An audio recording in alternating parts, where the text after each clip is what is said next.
Hello everyone, my name is Subham Chaturvedi and currently I am pursuing MTech at IIT Jodhpur. सो आज मैं यहाँ discuss करने वाला हूँ एक पूरा रोड मैप फिज़िक्स के लिए जो कि क्लास 11th के लिए है और IIT जेई मेन एडवांस के लिए। तो इसमें बेसिकली बच्चे फिज़िक्स से काफ़ी डरते हैं कि सर न्यूमेरिकल नहीं होते हैं या न्यूमेरिकल समझ में नहीं आते हैं, कैसे अप्रोच करें। तो मैं शुभम चतुर्वेदी आपसे वादा करता हूँ कि हर एक न्यूमेरिकल को आप अप्रोच कर सकोगे अच्छे तरह से और हर एक न्यूमेरिकल को आप उठा उठा के फेंकोगे, ये मेरा प्रॉमिस है। सो बेसिकली आगे देखते हैं जो हमारा रोड मैप है वो किस प्रकार से रहेगा। ये रोड मैप पूरा 100 आवर्स अप्रॉक्स 100 आवर्स रहेगा, जिसमें कि हम पढ़ेंगे फिजिक्स एंड मेजरमेंट, जिसमें हम पढ़ते हैं dimensional analysis, this type of thing. And after that we have to study kinematics, जिसमें कि हम पढ़ेंगे लॉज ऑफ काइनेमेटिक्स में पढ़ेंगे relative velocities and this type of thing. फिर then laws of motion we know, but जो हमने 10th में पढ़ा है उससे थोड़ा एडवांस होगा, क्योंकि इसमें इंटीग्रेशन डिफरेंशिएशन ऐड हो जाएगा। ठीक है, इंटीग्रेशन डिफरेंशिएशन आप पढ़ोगे मैथ्स में, work energy and power, rotational motion, gravitation, properties of solids and liquid. Properties of solids and liquid means कि जैसे देखा होगा आपने कि हम कंक्रीट में स्टील का यूज़ करते हैं घर बनाते समय, तो कंक्रीट और स्टील को ही क्यों यूज़ करते हैं, कोई और दूसरा मेटल क्यों नहीं यूज़ कर सकते स्टील की जगह। जैसे थर्मोडाइनमिक्स हम पढ़ेंगे, है ना, काइनेटिक थ्योरी ऑफ गैसेस पढ़ेंगे, ऑसिलेशन एंड वेव्स पढ़ेंगे। तो बेसिकली ये हमारा पूरा रोड मैप रहेगा जिसे हम आगे पढ़ेंगे। सो स्टार्ट करता हूँ मैं एक छोटा सा आपके लिए एक टॉपिक। ये देखिए, मैं अभी आपके सामने डिस्कस करने वाला हूँ, एक सेकेंड, आपके सामने डिस्कस करने वाला एक छोटा सा टॉपिक जो कि बहुत ही इम्पोर्टेंट है, प्रोजेक्टाइल मोशन। अब प्रोजेक्टाइल मोशन में आपने देखा होगा, एक सेकेंड,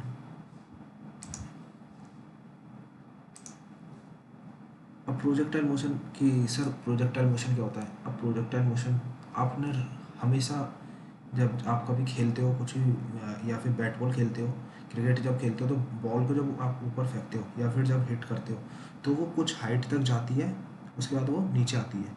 ये देखा, ये ऑब्जर्व करा होगा आपने, है ना। तो क्या होता है जब प्रोजेक्टाइल मोशन, तो वो मोशन जो होता है हमारा उसको क्या बोलते हैं हम, प्रोजेक्टाइल मोशन। मतलब प्रोजेक्टाइल मोशन जिसमें कि कुछ हाइट तक गई, यानी वर्टिकल डिस्टेंस उसने ट्रेवल करा, उसके बाद कुछ डिस्टेंस भी, तो कुछ हॉरिजॉन्टल डिस्टेंस भी ट्रेवल करती है। मतलब ऐसा तो है नहीं कि वहीं के वहीं गिर जाती है, जब आप फेंकोगे बॉल तो वो कुछ हॉरिजॉन्टल डिस्टेंस भी कवर करेगी। तो यानी बेसिकली प्रोजेक्टाइल मोशन क्या होता है, प्रोजेक्टाइल मोशन हमारा होता है, एक सेकेंड,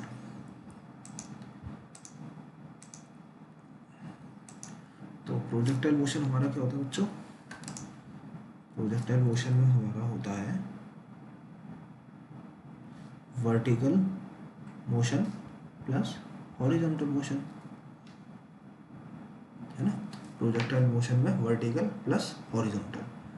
सो अगर मैं इसमें बात करूँ तो जब आप बॉल फेंकते हो तो उसका कुछ एंगल तो बन रहा होता है ना, अर्थ की सरफेस से, जिस सरफेस पे आप खड़े हो, तो उस एंगल को मैंने मान लिया कितना, थीटा। कितना मान लिया, थीटा।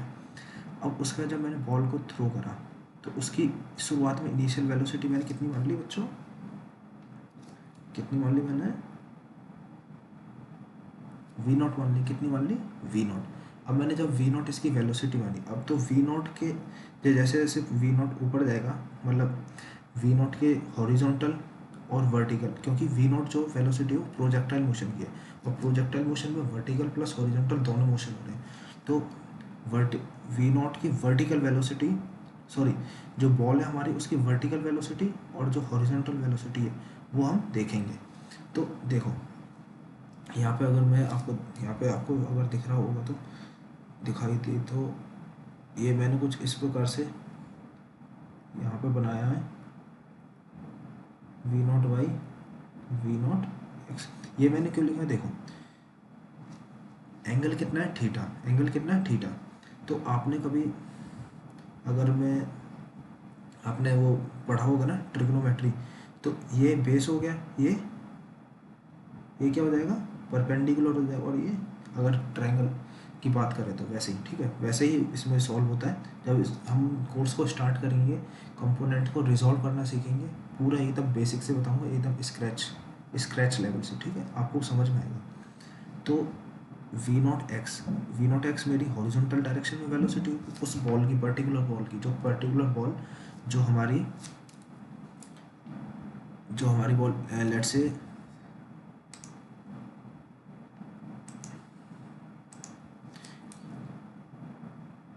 ये रही बॉल, और इस बॉल की एक डायरेक्शन में, वर्टिकल डायरेक्शन में वेलोसिटी कितनी हो गई, वी नॉट वाई, और एक्स डायरेक्शन में वी नॉट एक्स, ठीक है।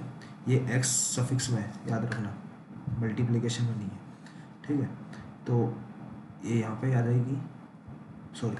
तो अब आगे बढ़ते हैं। तो वी नॉट एक्स, तो वी नॉट एक्स का कंपोनेंट क्या होगा, मतलब वी नॉट एक्स तो है हमारी एक्स डायरेक्शन में वेलोसिटी, उसको हम कैसे लिख सकते हैं, कैसे रिलेट कर सकते हैं इस एंगल से, तो हम कैसे रिलेट करेंगे उसको बच्चों, v naught cos theta simply, ठीक है। ऐसे ही सिमिलरली वी नॉट वाई को कैसे रिलेट कर सकते हैं हम, जो वर्टिकल डायरेक्शन की वेलोसिटी उसको एंगल से थीटा से कैसे रिलेट कर सकते हैं, वी नॉट साइन थीटा।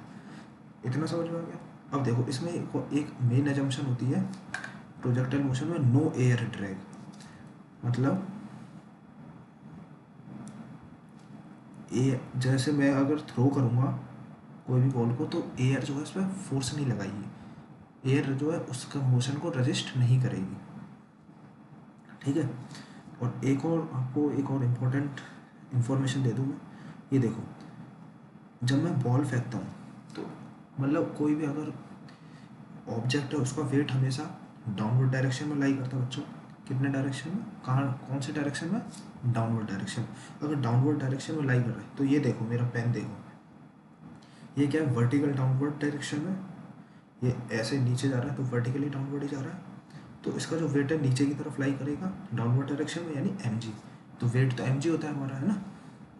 तो अगर मैं यहाँ से आपको क्या बताना चाह रहा हूँ, मैं बताना चाह रहा हूँ जो एक्सेलरेशन होगा भाई, अगर मोशन हो रहा है कोई भी प्रोजेक्टाइल मोशन, उसमें एक्सेलरेशन भी होगा, और एक्सेलरेशन भी दो प्रकार से होगा, एक वर्टिकल एक्सेलरेशन, एक हॉरिजॉन्टल एक्सेलरेशन। तो हॉरिजॉन्टल एक्सेलरेशन क्या होगा, ये इक्वेशन तो आपने पढ़ी होगी ना, F equal to m a, तो हॉरिजॉन्टल एक्सेलरेशन कितना हो जाएगा, F अपॉन में एम, और ए निकालना है मेरे को, एम मैंने इसके नीचे ले आया। अब देखो, अब जो हमारा फोर्स है, मतलब जो वेट है, इस डायरेक्शन में कितना है, 0, तो ये कितना हो जाएगा, 0 हो जाएगा, ठीक है। एक्सेलरेशन यानी अगर हम बात करें एक्सेलरेशन, इसमें हॉरिजॉन्टल डायरेक्शन में कितना हो जाएगा, 0। और ऐसे भी हम कर सकते हैं, क्योंकि जो वेलोसिटी है वो एक्स डायरेक्शन में कांस्टेंट रहेगी हमेशा, कैसी रहेगी, एक्स डायरेक्शन जो वी नॉट एक्स है वो हमेशा कांस्टेंट रहेगा, किस डायरेक्शन में, हॉरिजॉन्टल डायरेक्शन में। अगर वेलोसिटी कांस्टेंट रहती है किसी एक पर्टिकुलर डायरेक्शन में, तो एक्सेलरेशन हमें, चेंज इन एक्सेलरेशन या फिर एक्सेलरेशन कितना होता है उसमें, 0 होता है, ठीक है। ये तो पता होगा, आपने पढ़ा होगा 10th क्लास में, ठीक है।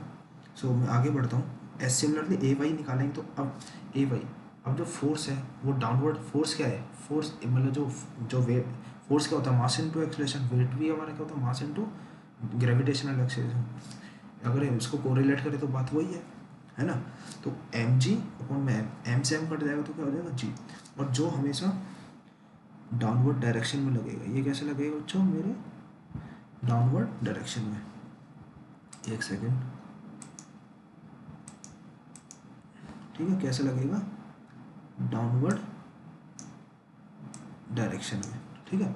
तो इसलिए मैंने माइनस का साइन लगा दिया यहाँ पे। अब देखो, अब मैं क्या बताना चाह रहा हूँ, आप जो प्रोजेक्टाइल मोशन की इक्वेशन है वो कैसे ड्राइव करते हैं, बच्चे काफ़ी डरते हैं इस इक्वेशन से, कोई डरने की जरूरत नहीं है। अब मैं ड्राइव करके दिखाता हूँ आपको, देखो ये मैंने अभी ड्राइव करी थी, मैं आपको समझा देता हूँ। S equal to u t plus half a t square, यह आपने सबने पढ़ी होगी, बेसिक इक्वेशन है ना, मोशन की इक्वेशन है, बेसिक इक्वेशन है। अब देखो, अगर मैं वन डायमेंशनल मोशन कर रहा होता, तो मेरे को सिंपल ये इक्वेशन मिल जाती है, मैं सॉल्व कर देता हूँ न्यूमेरिकल जो भी मेरे पास क्वेश्चन आता है। बट मैं मोशन कैसे कर रहा हूँ, प्रोजेक्टाइल, और प्रोजेक्टाइल मोशन कैसा होता है, टू डायमेंशनल मोशन। हमेशा याद रखना, projectile motion to dimensional motion. क्यों टू डायमेंशनल, क्योंकि इसमें देखो एक हॉरिजॉन्टल एक्स और वाई, ठीक है।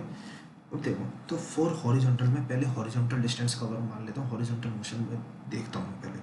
तो मैं क्या देखूँगा, एक और चीज़ देखो, तो इनिशियल में जो भी मेरे पास मेरे हाथ में बॉल, मतलब मेरे हाथ में पेन है, तो इनिशियल में मैंने इसके कोऑर्डिनेट कितने ले लिए, एक्स नॉट वाई नॉट, मतलब ओरिजिन पे कितना है एक्स नॉट वाई नॉट। अब इसके बाद मैं क्या करूँगा, मैंने बॉल यानी मैंने ये पेन थ्रो करा, अब पेन थ्रो करूँगा या फिर ये बॉल जो मैंने थ्रो करी कुछ डिस्टेंस कवर करेगी, तो मान लेते हैं एक्स डिस्टेंस उसने कवर करा। तो यहाँ से यहाँ तक उसने कितना डिस्टेंस ट्रेवल करा, एक्स माइनस एक्स नॉट, यानी फाइनल माइनस इनिशियल। ये मैं क्यों कर रहा हूँ फाइनल माइनस इनिशियल, क्योंकि आपके पास ऐसे क्वेश्चन आएंगे जहाँ पे आपको इनिशियल और फाइनल डिस्टेंस दे रखी होगी, तो वहाँ पे इस तरह से आप जब सॉल्व करोगे ना तो आपके सारे क्वेश्चन होंगे, ठीक है। वहाँ वरना फिर ऐसे ही लिख लेते हैं, बात तो एक ही है। इसलिए मैं कर रहा हूँ ताकि आपके लिए कन्वीनियंट हो जाए, एवरी टाइप ऑफ न्यूमेरिकल आप सॉल्व कर सको बच्चों, ठीक है।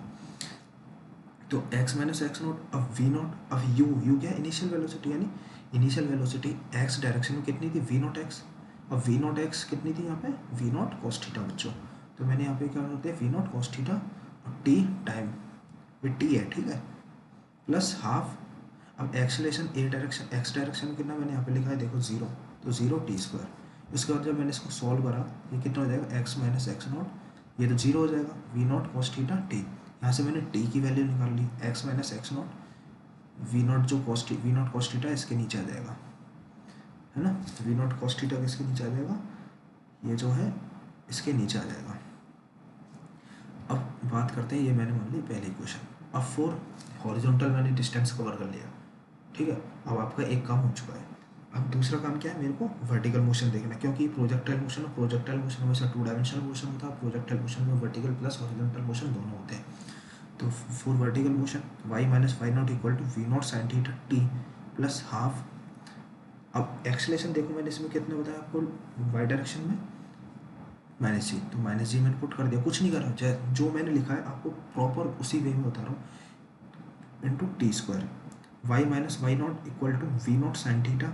मैंने क्या कर रहा हूँ मैं, ये क्यों, अब ये टी की वैल्यू जो मैंने यहाँ से निकाली थी, ये जो मैंने टी की वैल्यू यहाँ से निकाली थी, ये देखो, ये दिख रही है ना, ये मैंने कहाँ पुट कर दी, इसके अंदर, ये टी की जगह यहाँ पे पुट कर दी। तो क्या करूँगा मैं, x minus x naught v को नॉट कॉस थीटा, टी की स्क्वायर है तो कोई बात नहीं, स्क्वायर है तो क्या वैल्यू तो पुट करनी है हमें, है ना। एक्स माइनस एक्स नॉट, ये एक्स नॉट है, ये क्या है, एक्स नॉट है, एक मिनट,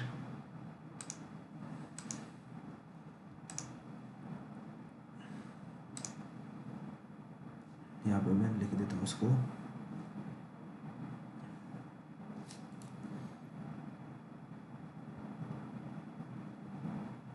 एक्स नॉट है, ठीक है, x minus x naught v naught cos theta square. अब देखो कुछ तो स्वाहा होगा, वी नॉट से वी नॉट कट जाएगा, sine theta upon cos theta क्या होता है, tan theta, x minus x naught ऐसा वैसे ही आ जाएगा, plus minus minus half g x minus x naught का स्क्वायर, मतलब बेसिकली यही दोबारा लिख के आ जाएगा। अब तो ये देख रहे हो आप, जो ये जो इक्वेशन निकली है, एक इसी को बोलते हैं हम इक्वेशन ऑफ प्रोजेक्टाइल मोशन। और जो प्रोजेक्टाइल मोशन है उसकी फॉर्म कैसी होती है, हमेशा पैराबोलिक होती है। कैसी होती है, पैराबोलिक इक्वेशन, ठीक है। पैराबोलिक कैसे कह सकते हो सर आप, भाई जब आप पढ़ोगे मैथ में तो वो देखना, पैराबोलिक इक्वेशन कुछ ऐसी होती है, a x minus b x square, ठीक है। अब ये जो मैंने इक्वेशन निकाली है ना, इससे आप प्रोजेक्टाइल मोशन के हर टाइप के न्यूमेरिकल कर पाओगे, सॉल्व कर पाओगे अच्छे से, उठा के फेंकोगे, 1000 बार फेंकोगे, कोई टेंशन लेने की बात नहीं इसके बाद, ठीक है। अब जो आप बुक में देखोगे टाइम ऑफ फ्लाइट, रेंज, ये सब यहीं से निकला बच्चों। बस ये इक्वेशन अगर आपको आती है निकालनी, या फिर आप याद कर सकते हो तो याद कर लो, कोई टेंशन नहीं है, तो आपके सारे क्वेश्चन ऑलमोस्ट सॉल्व हो जाएंगे। रेंज, टाइम ऑफ फ्लाइट, ये सब निकालेंगे हम, ठीक है। आज के लिए यहीं तक, धन्यवाद आपका वीडियो देखने के लिए, ओके बाय।